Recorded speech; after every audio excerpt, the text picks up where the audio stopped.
going to be very confidential. You can't get better than that.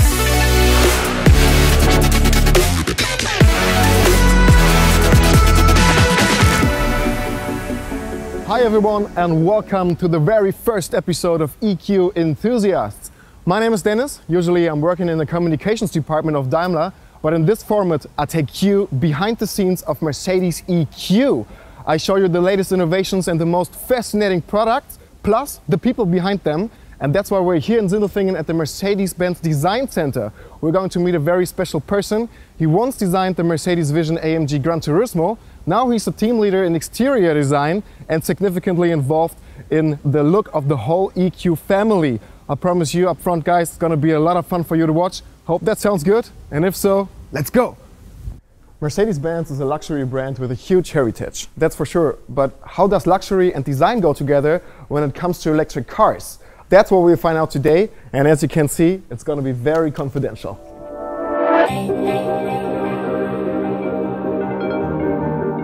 Bastian, hey, good to see you. How you doing? Great to have you here at the Mercedes-Benz Design Center in Sindelfingen. Thanks so much. What we're going to do today, what have you prepared for us? I'm very happy to show you today some insights about the Mercedes design and give you a closer look in the future of Mercedes-Benz EQ. Yeah, sounds great. So. You could follow me, but before that, I have to tell you that everything in there is highly confidential, so you have to turn your camera off, and then we can follow.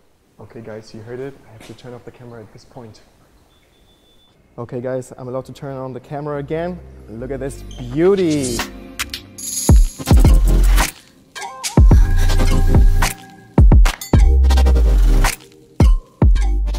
Bastian, where did you take us? So Dennis, now we're in the heart of the design building, more or less. It's one of our design studios.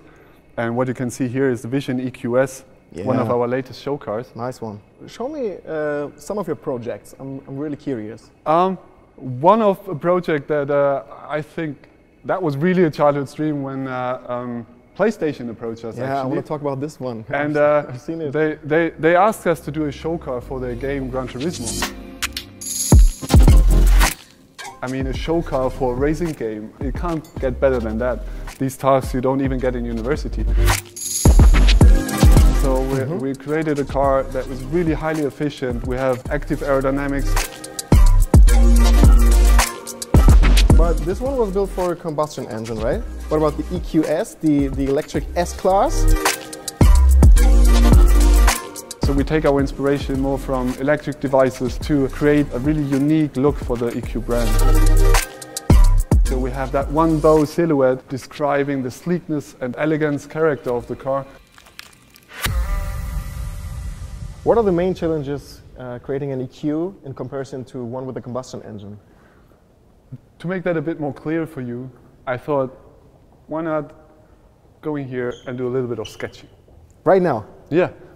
For me, I would ask you to sketch some. What does a Mercedes mean to you? What comes into your mind if you think about a Mercedes classical limousine? Classic. Okay, so like S-Class. Like, go ahead. Yeah. Don't laugh at me. No, looking good. Go ahead. Yeah. Can I work in your team? Of course, we always need young, talented, motivated designers. Oh man, like a common S-Class. Don't forget the star. Yeah, sure. Okay, now it's finished. What do you think? Okay. I mean, no, I'm being honest, this is exactly what I mean. Like, everybody has a perception of Mercedes in particular. What does it mean to think about Mercedes? And for sure, most of the people think about a normal limousine. And so this time, if it looks like this, or more like the S-Class, you have a long bonnet, which is unique for the combustion engines, and also a long rear overhang, which is specific for the rear-wheel driven cars. But here with the EQ family, of course, we have to rethink everything. We have different technical requirements. It's an electric car.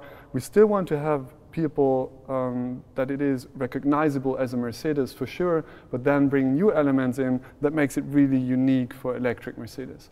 For example, if you look at the front of a car, for example, an S-Class front, you have the huge Mercedes grille, which is recognizable for Mercedes all over the world. People recognize that grille, they know the star, and they know that it is Mercedes. For sure, with the EQ brand, we have to find a new interpretation of that unique grille. So, as you can see here, it definitely looks different, right? It really does. And that's not only because of the light and the stars, but also because it's an electric car, and therefore we don't need as much air for cooling the engine, which is behind it, because this is the case on the S-Class, whereas here we have more design freedom to develop something new. As you can see here, we have a seamless integration of the headlights together with the grille to generate that really unique and specific look for our EQ front ends. Yeah, you talked about the black panel before, but what about these little stars inside? I mean, because it is a show car and we want to play something and want to explore the creative potential of it, we think of, if you think about a black panel, you also think about a screen. And what we did here is how much depth we can give such a surface. So what we have here is a star panel on the front, and then having these LEDs to create that more or less infinite grille. Does the final design look like that? Not exactly, but I can't tell you right now. Some kind of. Okay. What else can you show me? So if you look at the side of the car, then you're also going to realize that it's different to the hood not only to your sketch. Pretty small though. Yeah, the hood is smaller, right. As I said, on the S-Class, you have a long bonnet because there's the engine behind.